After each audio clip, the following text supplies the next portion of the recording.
Tonight at 6, those of you who are last-minute tax filers, you may need to get busy. We'll have more on how you can meet that deadline. And from 80s to flurries, it's been a weather roller coaster this week. I'll tell you all about what the weather's going to be looking like in the next few days. The mass shooting in Alabama that occurred over the weekend has shaken the small town of Dadeville, where it took place, to its core. We have details. A record amount of cocaine was seized off the coast of Sicily. All these stories and more as your Monday edition of TV2 News starts right now.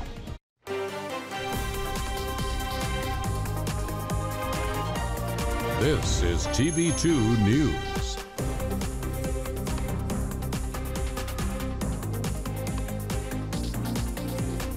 For starting off your week with us, I'm Alexandria Manthey. And I'm Natalie DeSantis. In this case will also be published on our website for everyone to see.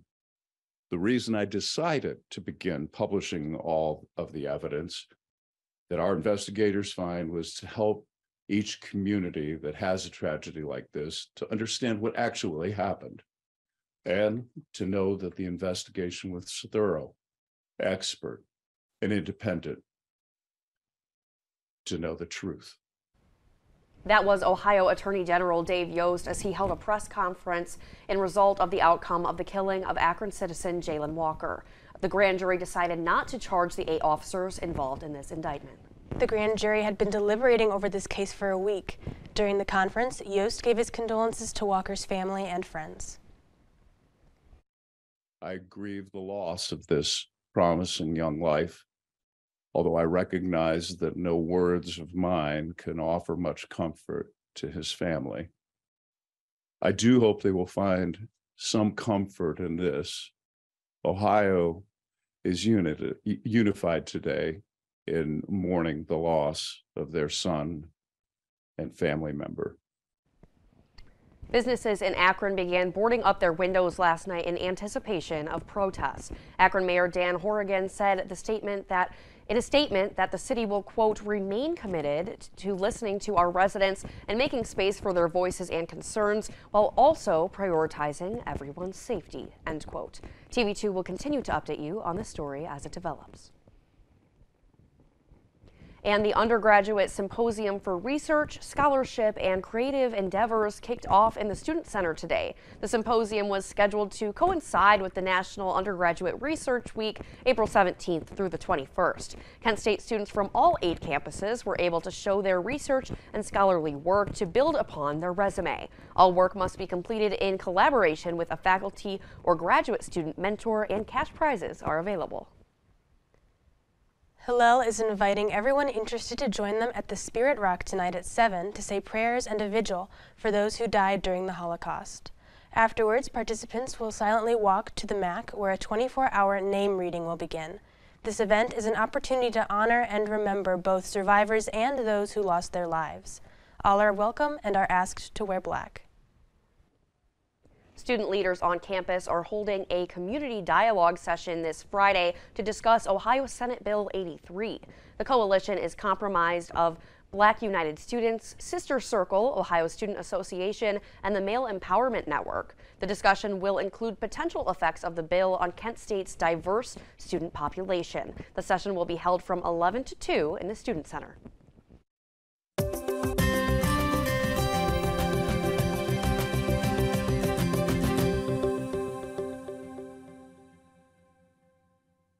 Hi, good evening, Portage County. My name is Noah Rowe, and I'm here to tell you all about the weather we've been seeing right here in Kent. To start things off, I want to take a look at what the weather we're experiencing right now is looking like. It's currently 39 degrees in Kent with just a little bit of rain going outside, but trust me when I tell you, it does really feel like 31 degrees. Our dew point today was 34. We have winds of around 16 miles per hour, humidity at 84% today, and visibility out to just 9 miles. And going on to what tonight's going to look like and into tomorrow morning, it's going to warm up just a little bit by 8 o'clock. We'll be up at 40 with some cloud coverage. The rain is set to stop around 7:30 tonight.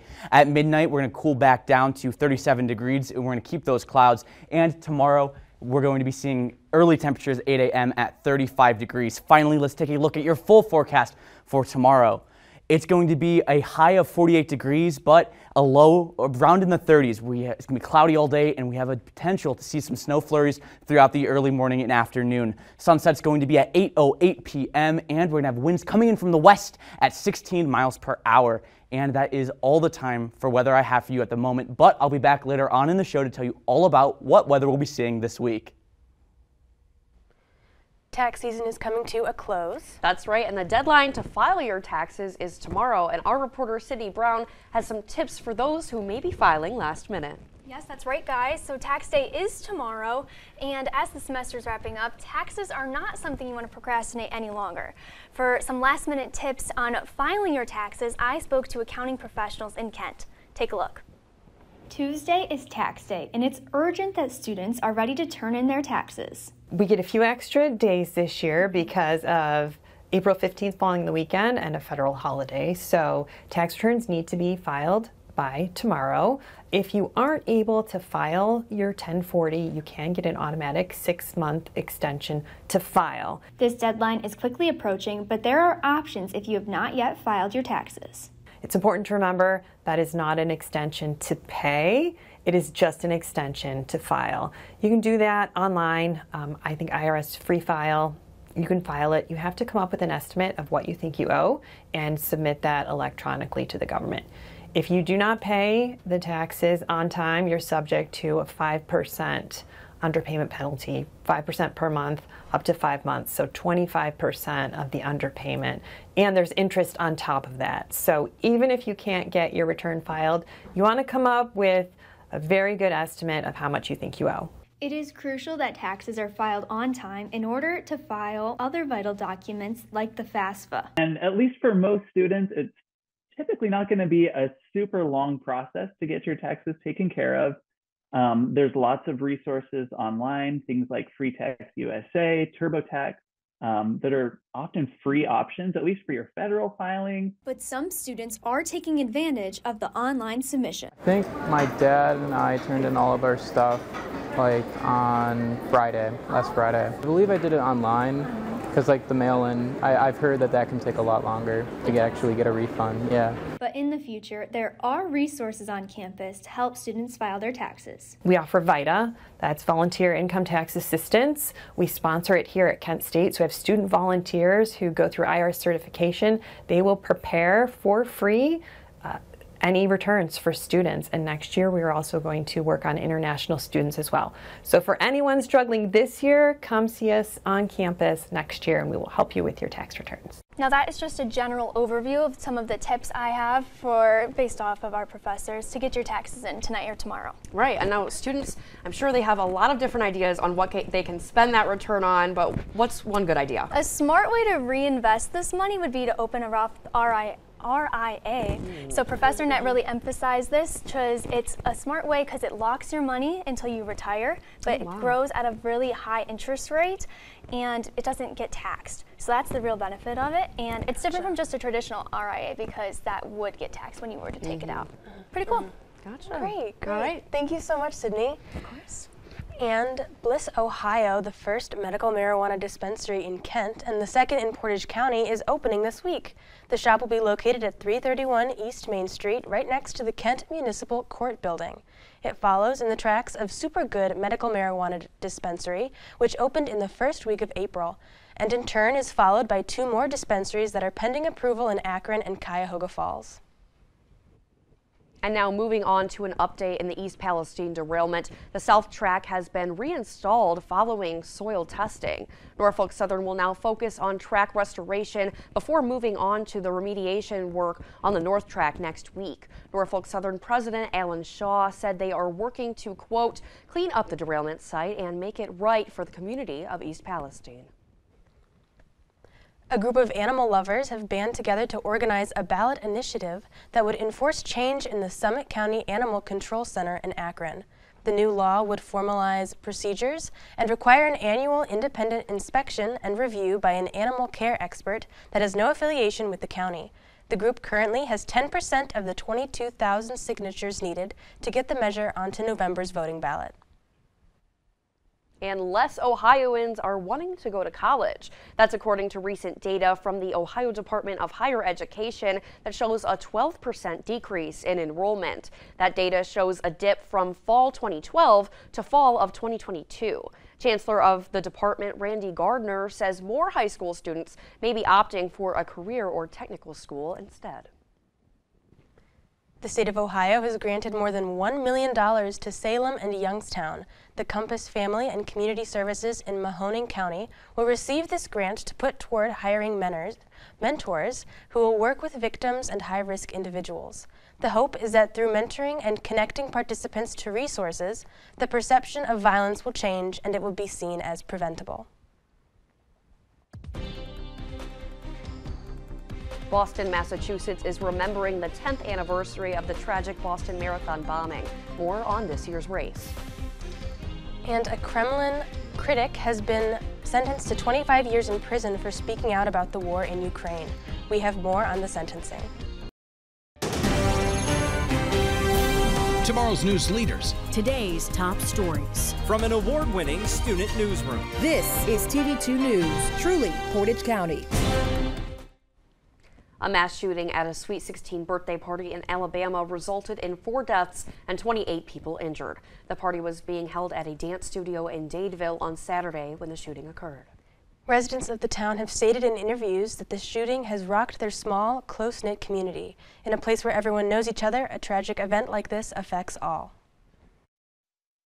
It's very traumatic in healthcare setting and emergency room setting when you have one gunshot wound come through. But when you have 15 and they're all teenagers, our staff has been through a lot, and they stood up like troopers. They did a fantastic job. They are heroes. More than 30,000 athletes are competing in the 127th Boston Marathon today. People from 122 countries and all 50 states are participating. It comes 2 days after the 10-year anniversary of the double bombings that killed 3 people and injured more than 260. Boston's course is considered to be more technical than others. It's mostly downhill, but there are 4 notable climbs in the second half, and it ends with the notorious Heartbreak Hill at the 20-mile mark. And states around the country are working to protect a person's right to get an abortion and seek gender-affirming care. This counters the current state of abortion rights in the Supreme Court, where the justices are considering restrictions on access to an abortion drug. CNN's John Lawrence has details. Are we going to back down? Numerous abortion rights rallies were held over the weekend, including in Washington, D.C. Extreme anti-abortion judges are attempting to steal our bodily autonomy. And Los Angeles, where Vice President Kamala Harris made a surprise appearance. When you attack the rights of women in America, you are attacking America. These protests come days after a Texas judge suspended the FDA's decades-old approval of the abortion pill mifepristone. Kind of assertion that the principal basis of the court case in Texas was about the safety.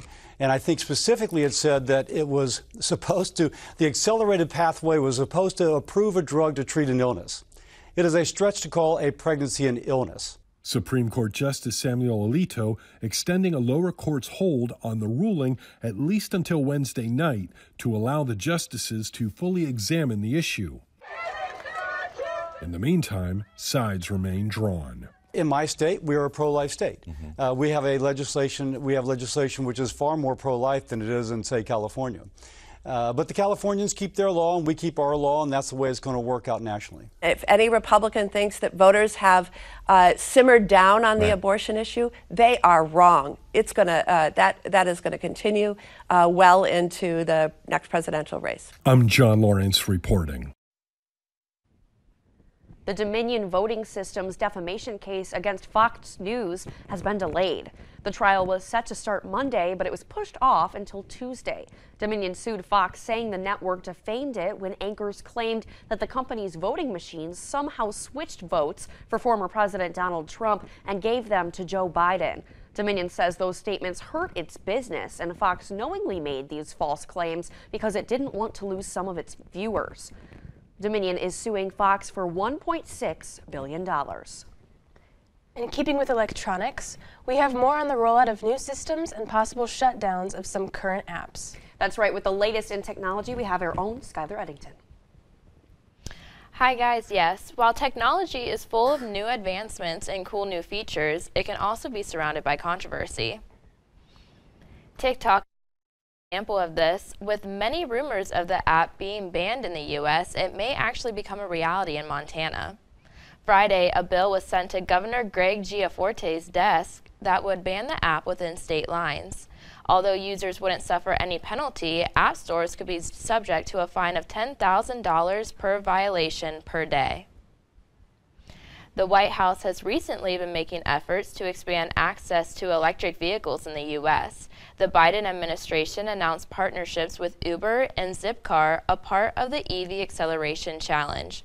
Zipcar has pledged to allocate 25% of its electric vehicles to disadvantaged communities, while Uber has committed to reach 40 million miles driven by electric vehicles by the end of the year. A new artificial intelligence company has been created by Elon Musk that will have its headquarters in Nevada. The app will be called X.AI Corp, similar to Musk's recent idea of an everything app called X. The company authorized the sale of 100 million shares after the state filings were made in March. Musk recently recruited Igor Babushkin, a scientist at the artificial intelligence lab DeepMind, to add to his efforts. Along with Elon Musk's other company, SpaceX, received Federal Aviation Administration approval to launch the company's Starship rocket. The $2.9 billion rocket was set to launch 8 a.m. Monday morning, sending astronauts to the moon's surface. The launch, however, was canceled after experiencing technical issues with the pressure system. The company announced they plan to try again in 2 days. If you wish to read more on these stories, go to KentWire.com. Reporting for TV2, I'm Skylar Edington. Back to Alex and Natalie at the desk.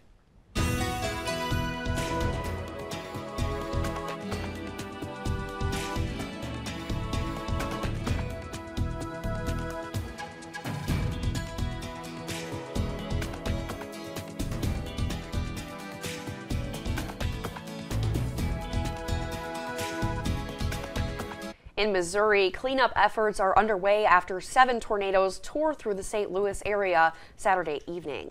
Several counties are dealing with blocked roads, damaged buildings, and no power. 2 teams of damage survey experts from the National Weather Service have been deployed this morning to assess the area.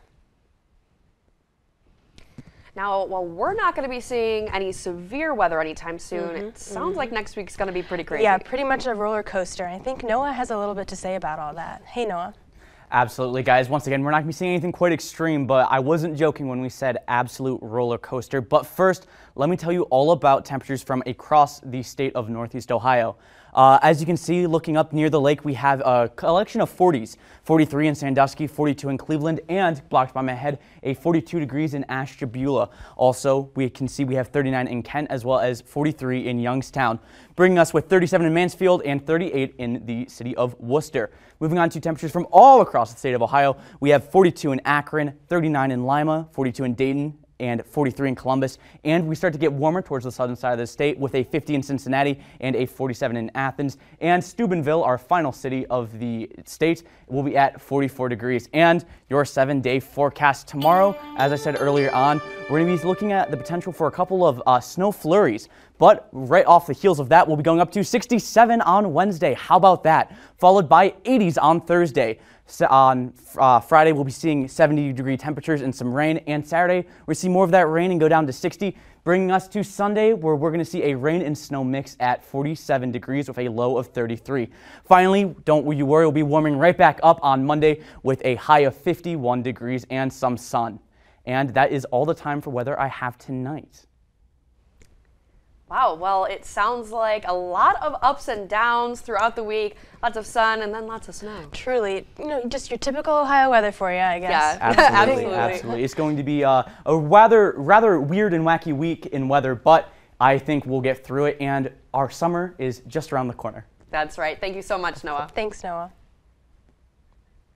And moving overseas, a record amount of cocaine worth nearly $440 million was seized off the coast of Italy Sunday.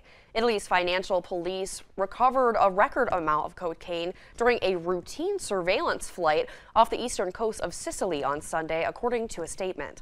Police said that they seized nearly 2 tons of cocaine found in 70 watertight floating packages in the Mediterranean. The packages were likely left behind by a passing cargo ship to be received by drug runners in Sicily. They added that they are continuing to search the area for even more floating packets. And Russian human rights activist and Kremlin critic Vladimir Kara-Murza has been sentenced to 25 years in prison for publicly condemning the war between Russia and Ukraine. He was initially taken into custody a year ago after he criticized Russian President Vladimir Putin's, quote, regime of murders in an interview with CNN. Sudan is seeing a third day of fighting between the country's army and the rapid support forces of a paramilitary group. Witnesses say battles continued around Khartoum overnight and became especially intense after morning prayers. There were also reports of airstrikes around the airport in the capital, as well as near both RSF and Sudanese military garrisons. The civilian death toll has risen to at least 97, according to Sudanese doctor union. There are reports of water and power cuts and shortages of fuel, food, and medical care. The Phantom of the Opera is going back into the shadows after 35 years on Broadway. Coming up on your sports report, we'll discuss the Cleveland Guardians this past weekend and tonight's playoff matches for the NBA. And now, your TV2 Sports Report.